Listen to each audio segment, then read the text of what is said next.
Hello, I've been asked to say a little bit about rule of life number 10, worship on Sundays. It's a large topic and I'm no expert or perfect at this, so I'm just going to say a few things that I've been learning during this pandemic.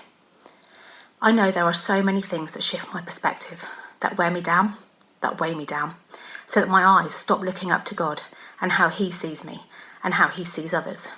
To be honest, lockdown is something that takes away my confidence and makes me more introverted, more critical and more anxious. But I also know that the only way to change that is to engage with God again, to make the choice to come to Him. Jesus says, "Come, all who are weary and burdened, and I will give you rest."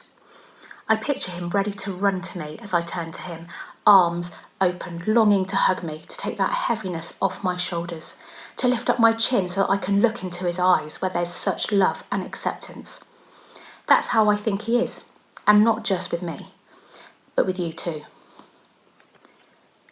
And when we come into His presence, our perspective shifts again, back into a better place. But to do that, we have to come. We have to put ourselves in God's presence. I became a Christian 31 years ago, and worshipping on Sundays has been a massive part of my life for all of that time. I love that sense of all being family together, connecting again with God and one another, all ages together. And so for me, it's been really hard to adjust to the distance of online services. But I found that whether it's physically together or online, worshipping with the rest of our church family is a really good way to come into God's presence. It's time that we're giving over out of our lives to being together as community and also to meeting with God. And I don't know about you, but I'm not always ready for that at 10 o'clock on a Sunday morning, at the best of times, and definitely not at the moment. I'm so easily distracted by my surroundings, and things have often happened in my family that mean my focus is not great. So I'm learning to think ahead a bit if I want to succeed at really engaging with church, because I haven't always managed to do that very well at all. So I get dressed, and yes, I have often switched on the service in my pyjamas, but I have found that usually it follows that I kind of slob out and observe rather than properly engaging in it.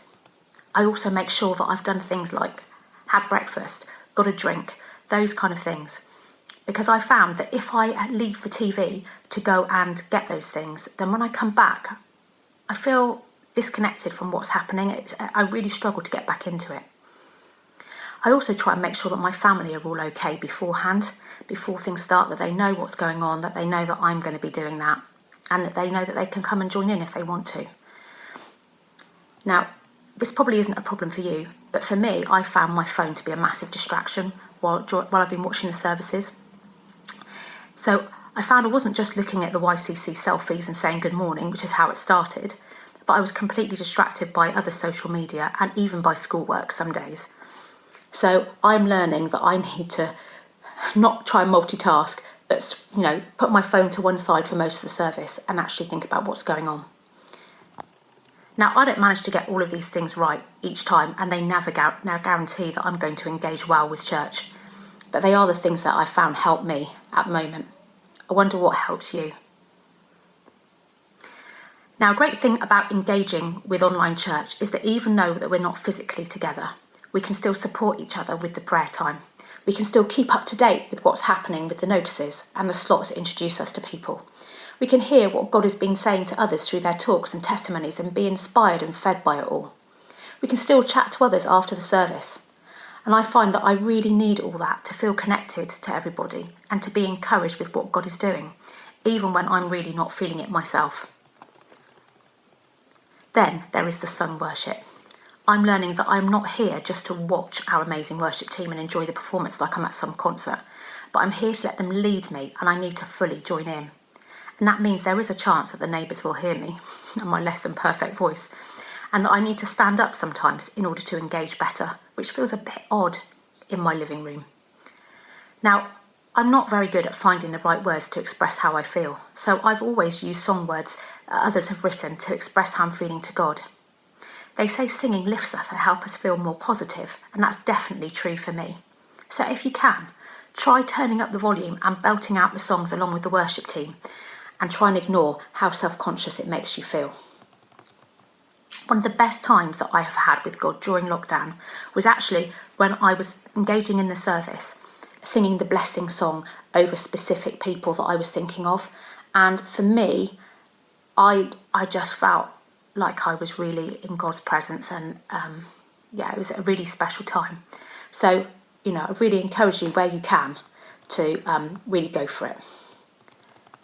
However, sometimes you just can't. Sometimes things are hard. And when I'm like that, sometimes all I can do is just listen and soak in the words. And maybe that's where you are right now. If I am finding things hard, I find it helps me to choose to listen to some worship and choose songs that fit with what I want to say or what I know I need to hear. There's loads of songs that are really good for this, but just a couple for me. I find I Raise a Hallelujah is great for those times when you're feeling beaten down and have had enough of it. And Reckless Love has helped me when I've needed a reminder about how God feels about me. There are so many others. I hope that you have found some that help you in difficult situations, and I'd encourage you just to listen to them if things are hard. So as I've said, I don't find it easy to engage with online church, and I don't always manage it very well. Not because it's not good, but because of the place that I'm at. But I do know that there have been many times this year when my perspective has shifted for the better, because I've chosen to engage in church, and when the worship has really helped me to lift my eyes up to God again, rather than on my situation. It's then that I remember how totally good and awesome God is, how much He loves me, how much I want to live for Him to make a difference, and to see transformation and hope in the world around me. And that's why I keep trying to make the choice to engage and make the most of all that is there for us all on Sunday mornings. And when I can't manage that, then I still try to come so that I'm in a place where God can meet me. And it's okay if that's all you can do. Just come as you are. Come and join in. Everybody is welcome.